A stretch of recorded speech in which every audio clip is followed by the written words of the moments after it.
একদিকে যখন স্বৈরাচার আমলে রাজুকের বরাদ্দ করা প্লট বাতিলে তদন্ত হচ্ছে, তখনই বিএনপি জামাত নেতা ও সুবিধাভোগীদের স্থগিত প্লট ফিরিয়ে দেয়া হচ্ছে।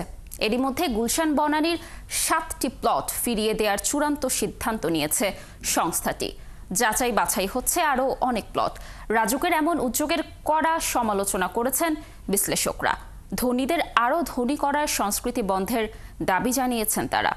বিস্তারিত রুহুল আমিনের রিপোর্টে। শিয়া বাটার ও ভিটামিন ই সমৃদ্ধ lily glam beauty soap. Lily, always beautiful. BNP Jamaat জোট সরকারের সময়ে বনানী রেল ব্লকে ন্যাম ভিলেজের পাশে ২০ বিঘা জমিতে একটি প্রকল্প নেয় রাজধানী উন্নয়ন কর্তৃপক্ষ রাজুক। লটারি করা হলেও বেশিরভাগ প্লট পান রাজনৈতিক নেতা ও দল সমর্থিত ব্যবসায়ীরা। এ নিয়ে তখন ব্যাপক সমালোচনা হয় বিভিন্ন মহলে। পরবর্তীতে ক্ষমতায় এসে শেখ হাসিনা সরকার এ বিষয়ে তদন্ত শুরু করে। দুদক, এনবিআর সহ বিভিন্ন সংস্থার আপত্তিতে স্থগিত হয়ে যায় অনেকের প্লট। রাজুক বলছে, প্লট স্থগিত হলেও চূড়ান্তভাবে বাতিল হয়নি। বরাদ্দপ্রাপ্তদের দখলেই আছে প্লট। হাসিনার পতন হওয়ায় চূড়ান্ত বরাদ্দ চান অনেকে। এরই মধ্যে সাবেক প্রতিমন্ত্রী এহসানুল হক মিলন, সাবেক সংসদ সদস্য খায়রুল কবির খোকন, মিজানুর রহমান মিনু, একেএম ফজলুল হক মিলন এবং ব্যবসায়ী মেহেদি হাসান ও মহিউদ্দিন খানের আবেদনের ব্যাপারে ইতিবাচক সিদ্ধান্ত নিয়েছে রাজুক। 6টা বা 7টা প্লট পাইছি, যেগুলোতে এনবিআর বা দুদক, সিআইডি এদের যে আপত্তি ছিল সেগুলো তারা বলছে চিঠি দিয়ে যে আমাদের কোনো আপত্তি নেই। এই সুপারিশগুলো আমাদের বোর্ডে দেব।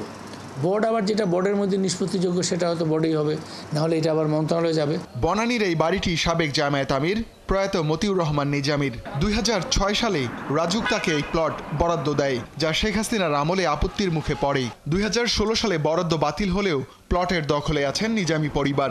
এখন তারা ফিরে পাচ্ছেন মালিকানা। এই অর্থনীতিবিদ বলছেন, কাউকে রাষ্ট্রীয় স্বীকৃতি দিতে জমি দেওয়ার প্রয়োজন নেই।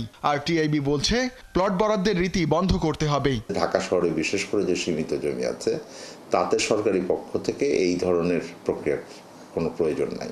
কাউকে রাষ্ট্রীয় স্বীকৃতি দিতে হলে আপনার বিভিন্ন প্রক্রিয়া আছে। আমাদের বিভিন্ন ধরনের স্বাধীনতা পদক থেকে শুরু করে আমার কিন্তু বিভিন্ন ধরনের পদক আছে, সেখানে কোথাও প্লট বরাদ্দ দিতে হয় না। জনগণের সম্পদের আত্মসাতের একটা সুযোগ তৈরি করা হয়েছে দলীয় রাজনৈতিক বিবেচনায়।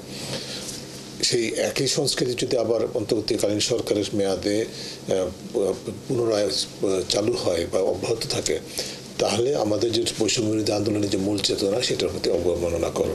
রাজুক কর্মকর্তারা জানান, পূর্বাচলেও বিএনপি জামায়াত আমলে বরাদ্দ করা অনেক প্লট বাতিল করে হাসিনা সরকার। পরবর্তীতে সেগুলো অন্য ব্যক্তিদের দেয়া হয়। এখন পূর্বের মালিকরা প্লট ফেরত চান। এ বিষয়ে ইতিবাচক রাজুকও। রুহুল আমিন, ৭১, ঢাকা।